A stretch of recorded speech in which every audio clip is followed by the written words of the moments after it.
ہے، یہ اللہ رب العالمین کے حرام کام ہے، باطل کام ہے، ما کانوا یعملون، یہ جانتے بھی نہیں ہیں۔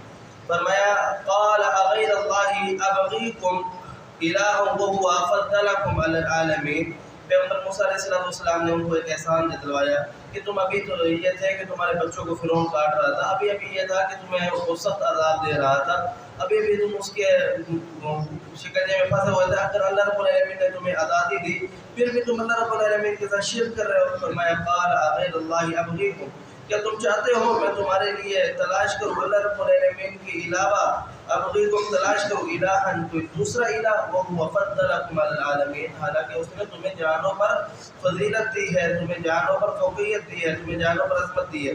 یہ عظمت دی ہے کہ فرعون تمہارے اوپر بادشاہ تھا، قابض تھا، تمہارے اوپر طرح طرح کے ظلم کرتا تھا، اللہ رب العالمین نے اس فرعون کو ہٹا کر کے تمہیں اس زمین کی ملکیت اور بادشاہ دی، اس سے علاوہ کون سی بڑی تمہیں نعمت چاہیے؟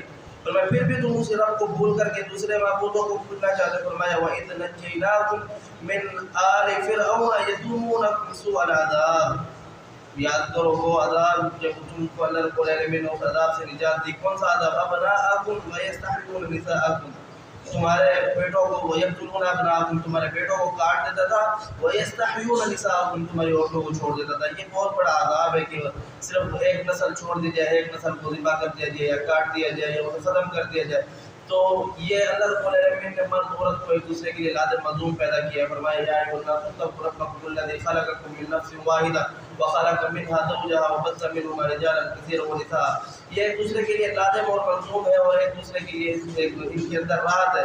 جب ایک کو چھوڑ دیا جائے اور ایک کو ختم کر دیا جائے، یہ بہت بڑی آزمائش تھی۔ فرمایا تم اس کو نہیں جانتے کہ اللہ رب العالمین نے تم کو اس سے نجات دی؟ فرمایا یقتلون ابناءکم ویستحیون نساءکم وفی ذلکم بلاء من ربکم عظیم، کہ اللہ رب العالمین نے تمہیں اتنے بڑے بڑے انعامات کیے، تمہیں اس عذاب سے نکالا، تمہیں وہ جو تمہاری نسل کشی کر رہا تھا اس سے نکالا، پھر بھی تم اس رب کے ساتھ دوسروں کو شریک کرنا چاہ رہے ہو۔ یہاں پر مفسرین نے لکھا ہے دراصل بات یہ تھی کہ یہ لوگ بچپن ہی سے فرعون کی غلامی سہتے ہوئے آئے تھے اور اس بات کو دیکھتے ہوئے آئے تھے کہ ہم نے تو اسی طریقے سے عبادت کرنی ہے۔